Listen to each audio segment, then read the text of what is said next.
so desperately need. The investigation has involved a dedicated team of more than 40 detectives. They've been looking through hundreds of hours of CCTV, dashcam footage, speaking to numerous witnesses, carrying out digital inquiries and examining literally hundreds of pieces of information submitted by the public. And I would like to thank the public for all of their assistance throughout this investigation. There are also dozens of other officers and staff who have helped in the investigation, searchers and reassurance for the local community in St Michael's. We've involved a range of specialists, both locally, regionally and nationally. The investigation has not wanted at any stage for experts who are the best in their field available to law enforcement in the UK. I would emphasise that it remains the case there is no evidence to indicate a criminal aspect or third-party involvement in Nicola's disappearance. However, the officers involved in the investigation are the same experienced specialists and many senior officers who are concerned with the investigation of the most serious and complex crimes. That is the importance and focus we have given to the investigation to find Nicola. To give you some figures to back up some of what I've described, we have visited more than 300 premises, spoken to almost 300 people and received around about 1,500 pieces of information into the inquiry. In terms of the physical searches, both water-based and on land, we've used specialist resources from both police, a range of other agencies, and I'm grateful to those other agencies who've supported us. And in police assets, that's included the North West Underwater Search Unit, police horses, dogs and the police helicopter. We continue to search extensively the River Wyre and surrounding area downstream and out into the sea towards the estuary. We've consulted with national experts in their field, including environmental and tidal experts, and have carried out an extensive land search surrounding the river, including some properties around the area where Nicola went missing. Slides have been made available for you to see, which show in some detail exactly where we have searched, but it's important to say that our activity has at every stage been directed by expert trained police search advisors who we term pulsers, and they've been following a nationally recognised doctrine around search strategy which will be followed by any expert police search advisor in UK policing. The lead police search advisor is here, and at the conclusion of the press conference, if you have any specific questions on a one-to-one basis with that officer, he will be able to assist with those. So it remains the case at the present time that there is no evidence in all the exhaustive inquiries we've made that suggests any crime has been committed or that there is any third-party involvement in Nicola's disappearance. It is important for me to stress that the investigation continues, it is ongoing, and we are meticulously reviewing all information gathered from members of Nicola's family, the public, CCTV, dashcam and other digital devices, to name just a few. We are also continuing to regularly consult with national experts from the National Crime Agency, the NCA, and they continue to support us and provide both tactical and strategic advice for the case. I will now hand over to Becky, who will talk through in some more detail the investigation she's been leading from that senior investigating officer role. Thank you. Thank you. Thank you for coming this morning.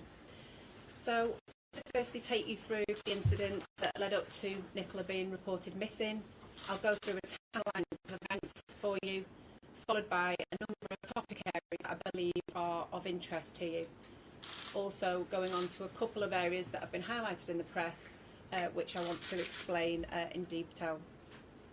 So first of all, Nicola Bulley was reported missing on Friday the 27th of January after dropping her children at St Michael's School in St Michael's. As soon as she was reported missing, following the information that was provided to the police by her partner Paul, and based on a number of specific vulnerabilities that we were made aware of, Nicola was graded as high risk. That is normal in a missing person from investigation with the information we were in possession of. She was immediately treated as a suspect, and then on the 30th of January as the senior investigating officer. At that time, we reviewed all the information that had been gathered in the days prior to her being reported, and as any senior investigating officer does, you form a number of hypotheses, that is scenarios which are possible from the information to hand. Those hypotheses included the one that she possibly could have gone into the river, that there could have been third-party involvement, and lastly, that she could have left the area voluntarily. Those hypotheses have remained in place throughout, are reviewed regularly, as is normal with any SIO running a major investigation. At the initial stages of the information I received, I made it clear that it was my working hypothesis at that time, based with all the facts, that the main hypothesis I was working on at that time was that Nicola had gone in the river. This has been misconstrued in the press and said that that was what I said.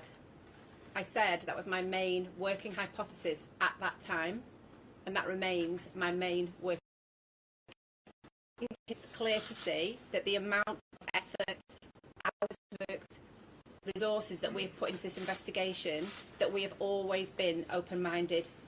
Those three hypotheses and scenarios have been continually reviewed and continue to do so to this day.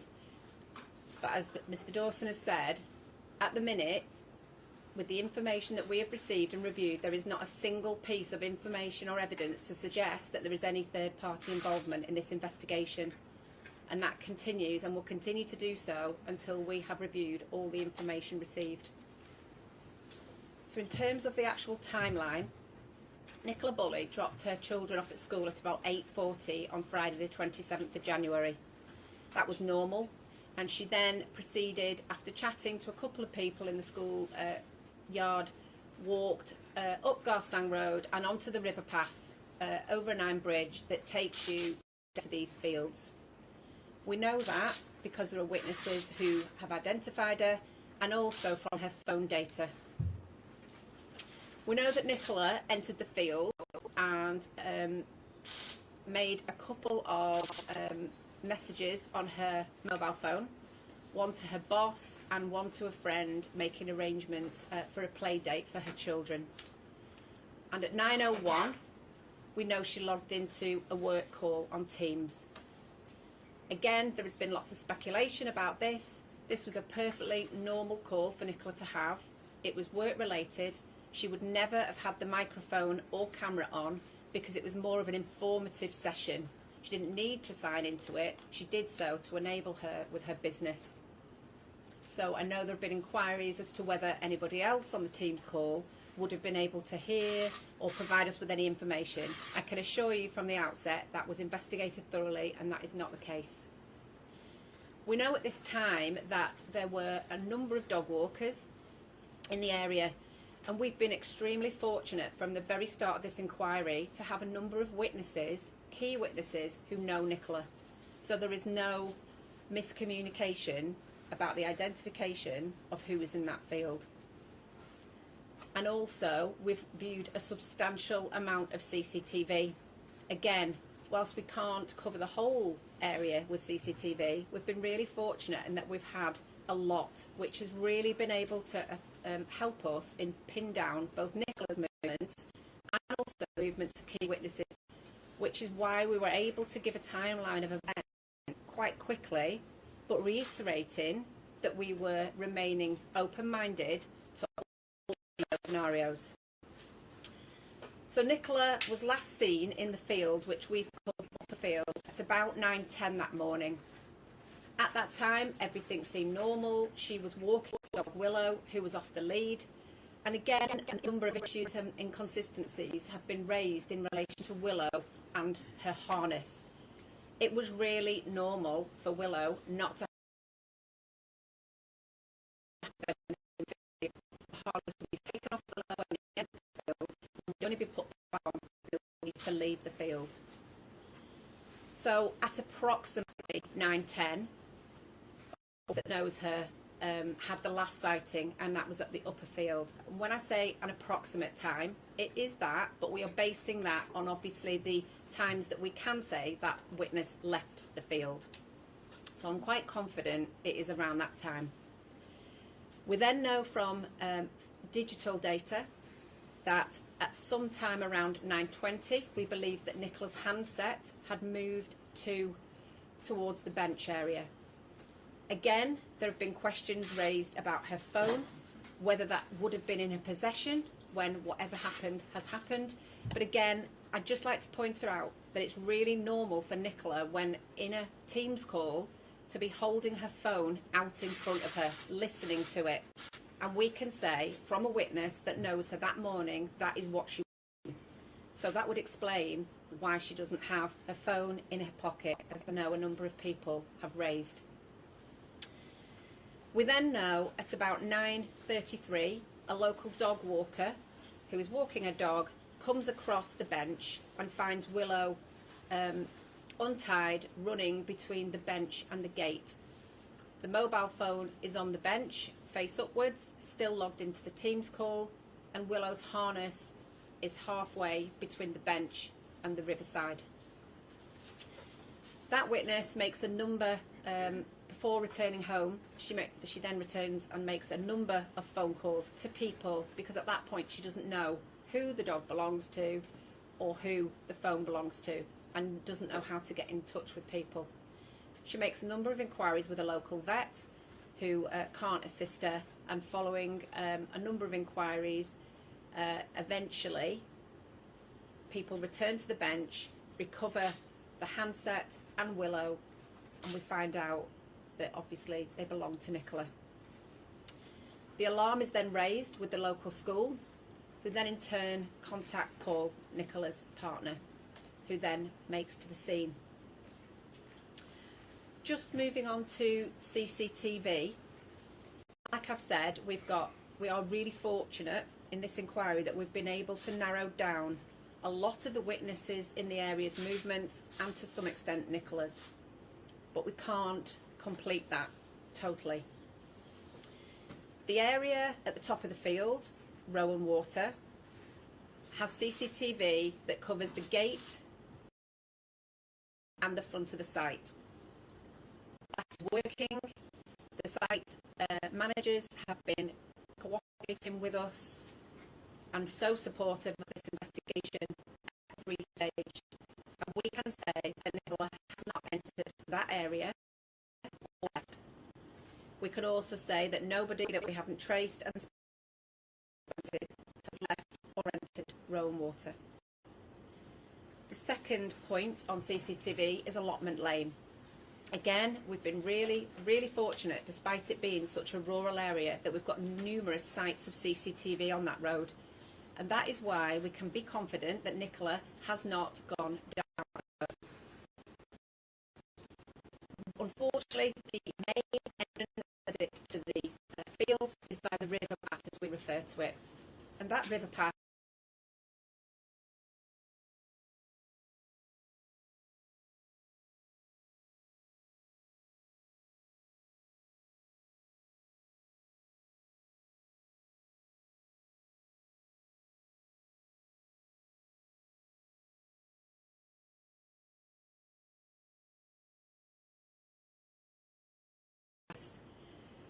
And to do this, because of the lack of CCTV on the main road, we've had to appeal numerous times for motorists and cyclists in the area to send us through any potential clips of dashcam. And our intention is to review every one of those, to make sure that on none of those Nicola is seen. At this stage, none of that dashcam has indicated that Nicola is there. However, I'd just like to point out, we are still reviewing those pieces of information.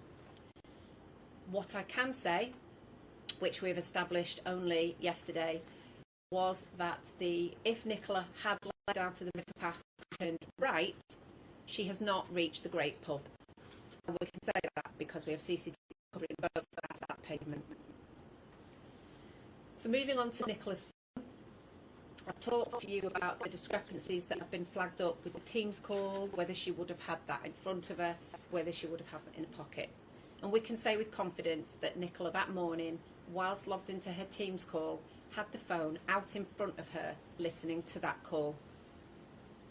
We have, of course, like you would in any major inquiry, done an exhaustive amount of work with that phone. We have digital media experts doing everything we can with that, and that has enabled us to help movements in the field, corroborated by the witness accounts.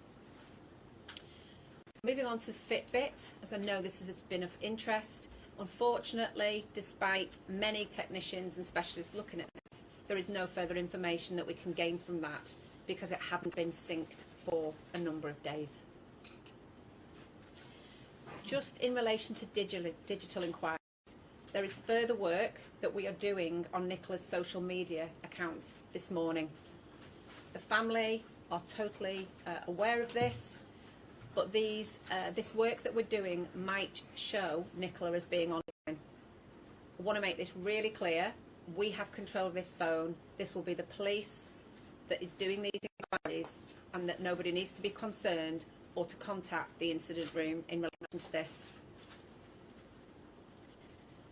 Moving back to my original explanation of the scenarios that were under consideration, I've expressed before the hypotheses have been continually reviewed based on the information that is known to the inquiry team and the inquiry team only.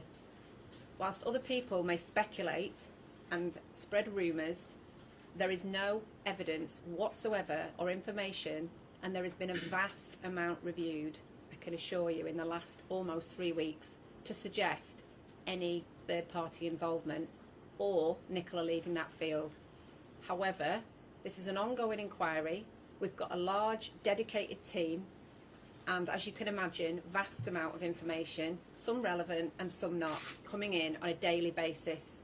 So whilst my main working line of inquiry at the moment is that Nicola, based on the information known to me from the incident and of Nicola herself and the information and vulnerabilities that have been given to us by her family, that is my main working hypothesis at this time. That does not mean that we aren't continuing to investigate every single line of inquiry, because I can assure you we are, and we, as much as everybody else in this country, wants to find out what's happened to Nicola to be able to give her 2 children the answers they deserve. So in terms of persistent myths that keep being referred to in the press, the derelict house, which is across the other side of the river, that has been searched 3 times with the permission of the owner, and Nicola is not in there. The red van, we're really, really grateful to members of the public for ringing into the inquiry. We wouldn't have got this far without anybody help. But I think it's also really obvious that we are being inundated with false information, accusations and rumours, which is distracting us from our work. The red van has been reported that it was in the area on the morning of the 27th, like many other hundreds of cars that morning. We're really grateful for the witness who has told us about that, and we are continuing to make inquiries to try and track down that specific van. But from my perspective, being in possession of all the facts and information of this case, I do not believe that to be suspicious, but we are continuing to investigate that so that we can identify whoever was in the area that time to make sure that they can't give us any further information that will assist the investigation. There's also been mention of a number of fishermen that have been seen that morning who again were described as suspicious. I myself don't find it suspicious that fishermen would be in the area of a river that morning or carrying fishing rods. But there was some suggestion that one of these males might have been looking to cover his face. We have made numerous appeals for these fishermen to come forward. We have made contact with the local angling clubs, and we have also ascertained the time of the witness passing crossing down that road and checked the CCTV at the Grapes pub, which covers that end of Garstang Road, and we can't see any of those fishermen at that time on that day. But we are continuing to try and trace these people. Again, I would urge that they are not necessarily suspicious to me, but I'm really keen to trace them to make sure that there's no further information that they can will assist. In terms of the glove that has been recovered, you'll no doubt be aware that TikTokers have been playing their own private detectives and have been in the area. A glove has been recovered. That is not believed to be relevant to the investigation. It is not Nicola's, but we have got that in our possession. Lastly, there has been some mention of CCTV specifically at the caravan sites that hasn't been working and that's suspicious itself. That is not the case. We have been helped and assisted beyond all belief by the caravan owners in this. The whole community wants to find Nicola and wants to give the family the answers that they deserve. Lastly, the family, and they are the most important part of this. And all this speculation and rumour is affecting them.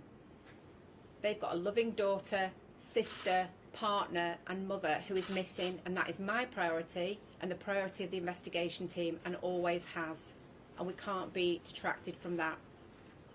I have met the family on a number of occasions and will continue to do so, and they are kept through regularly updated throughout with our progress. There are dedicated family liaison officers who speak daily to the family, and only yesterday spent a significant amount of time with Paul. I assure you that this investigation has been thoroughly investigated, no differently than any other major investigation from the outset, and that my absolute priority is to do everything we can to provide the answers to Nicola's two daughters who need to know where their mummy is. And whilst we have shared information today about specific individual vulnerabilities specific to this case and Nicola, I would ask you to respect the family's privacy in respect of those things. Thank you. Thank you, Becky. As I mentioned, we've shared more detail in this conference than would normally be the case, but intend that by doing so, both in terms of the scale of the investigation and the resource and the intensity of it, and something around Nicola's vulnerabilities, that we're able to counter some of the, and I won't be clear, but ill-informed speculation and conjecture that has at times distracted the investigation from what ought to have been its priorities. It has been a distraction. That is potentially damaging to the investigation, the community of St Michael's, and most importantly, Nicola's family. However, we've had incredible support from the public and continue to have a dedicated investigation team working on this inquiry, and we will continue to be as transparent as we possibly can be. You must appreciate, though, that when we do come forward, what we bring forward must be factual too. With relevant information, I'll submit it through the link to which is available on the Lancashire Police website. So, thank you, and both Becky and I are happy to take some questions.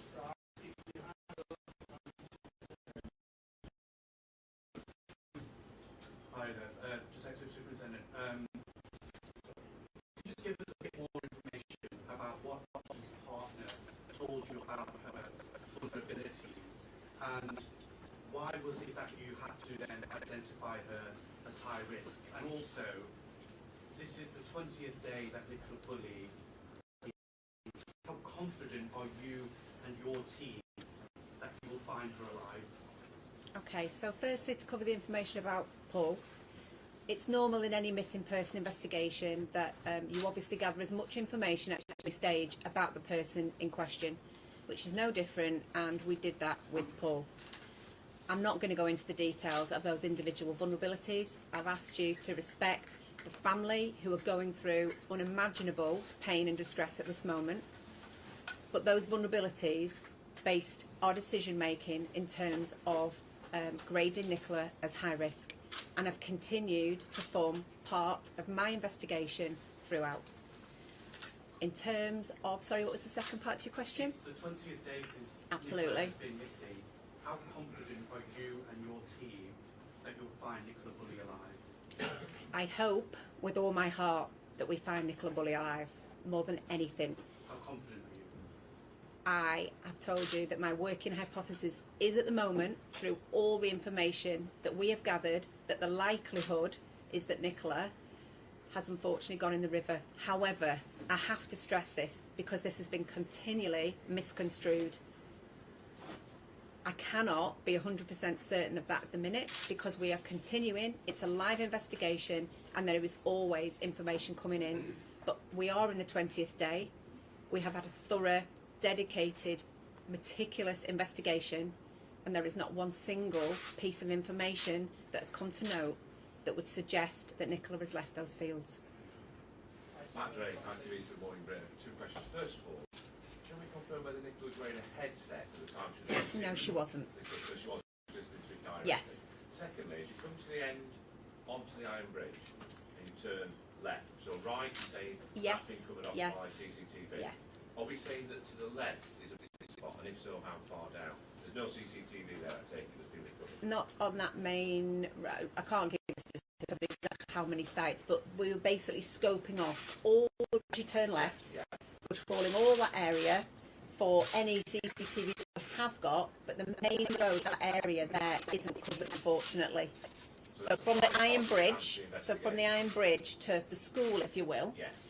there is nothing there, which is why it's so important for the dash cam, because even though they're going to be tiny bite sizes of information, they're not going to be as good as being able to view CCTV. We need to be able to piece together as much of that portion of the road as we can. And of those 700 cars, how many have been spoken to, or what percentage have been spoken to? I can't give you exact figures on that because obviously there will have been more today that have come in, but a substantial amount. Are there any particular cars that we're looking for that you can appeal for? No, today? no. They've all had individual letters to the cars that we know have gone past in the area, not that particular, but in the area. And we've asked for positive responses only, and any dash cam that's come back in, which there has been an amount of, we have reviewed. Some of it doesn't show anything, some is still being reviewed. But at the minute, there is absolutely no sightings of Nicola on there. Danny, did I hear correctly that you were appointed SIO on the Monday? I was, yes. Have Lancashire Police missed a trick? Nicola Bulley went missing on Friday, an SIO appointed not until the Monday. Was enough done in the first 24, 48 hours? I can probably take this. I am satisfied that, as Becky has described, following the initial report of Nicola as being missing to Lancashire Police, immediately she was graded as high risk. That in itself is a significant level of risk that does bring with it focused attention and significant resources. So I'm satisfied that, given there was no evidence of any crime having occurred at that first point of the report, yes, it was handled appropriately, but as the days began to progress, as would be normal with any high-risk missing person investigation, who hadn't turned up, hadn't been found by Monday, we began to layer in the expertise of a senior investigating officer with all the investigation infrastructure that comes with that.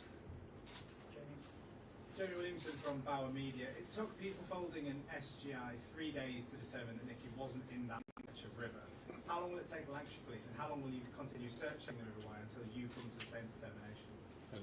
And again, it's probably something I can take. The search effort, both water-based and land-based, continues this week.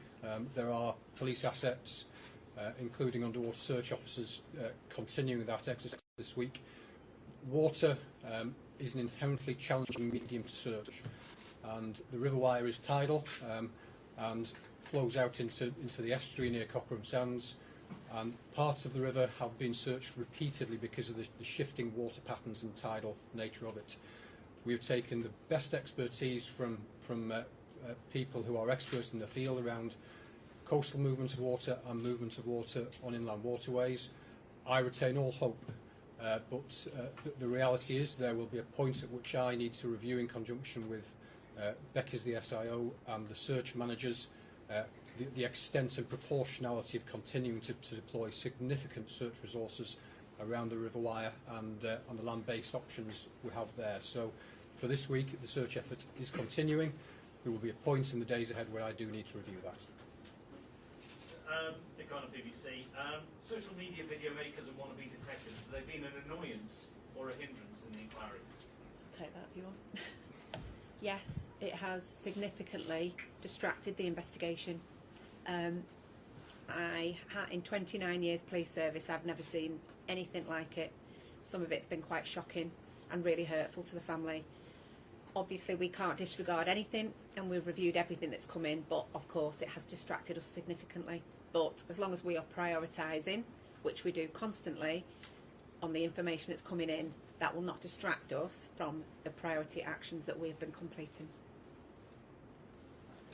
I'm just wondering, obviously talking about the evidence that you're working with and obviously the main hypothesis, should you have cordoned off the bench and got forensics in so that you could be more certain that you can rule out things like foul play and be absolutely certain rather than just saying that, you know, it's the main hypothesis?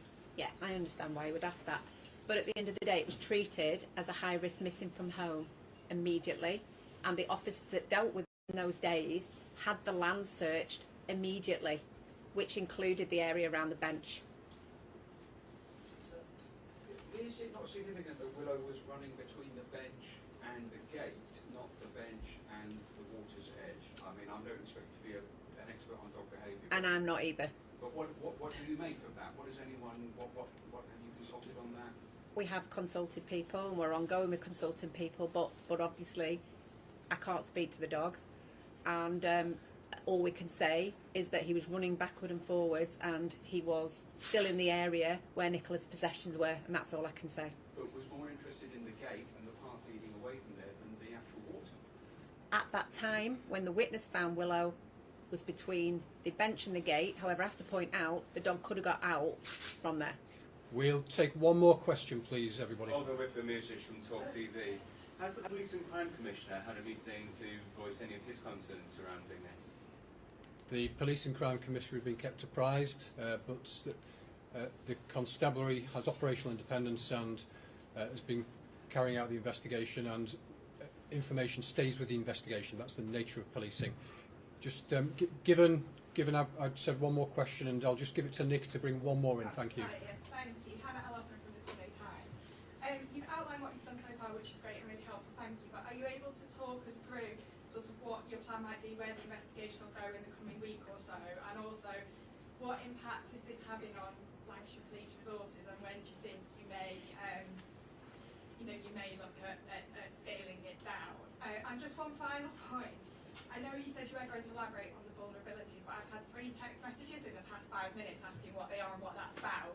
So if we want to sort of dial down the speculation, might it make sense to make that clear? I'll take most of that, I think. I think in terms of the scale of the investigation, it is continuing. That will be kept under review, but it is at as much of a peak of resourcing and intensity as it has been. Both the search and the investigation side will remain under review, but we are a significant size force. Where necessary, we've drawn officers and expertise in from across the force. Our business as usual, police and communities of Lancashire, has remained unaffected by this. We've sought support nationally, and we can draw on mutual aid from other police forces and regions if we need to. We will keep it under review.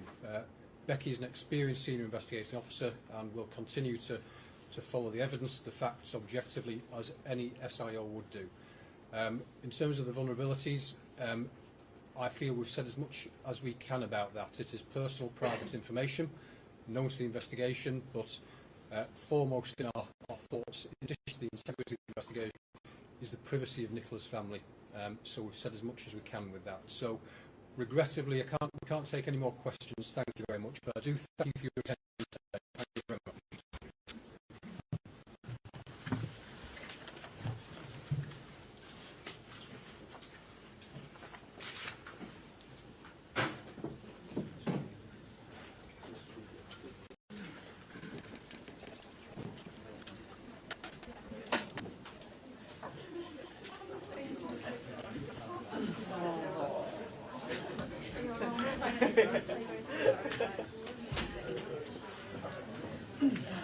and let me know at the last minute I was doing this. So I had no equipment whatsoever with my phone. And I'm like, yeah. Alex, I don't know about your I'm on, it's gone. like, what's the drive on? And I was like, oh, that was you right. Thank you for doing that. You switch mic. Well, I mean, at least the Ian spotted it earlier on, so when she rang it, I kind of put it together, I thought it must be that. Oh, not this one. It's on the right track.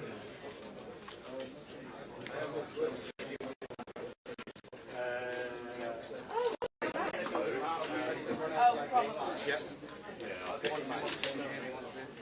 Right. Come on.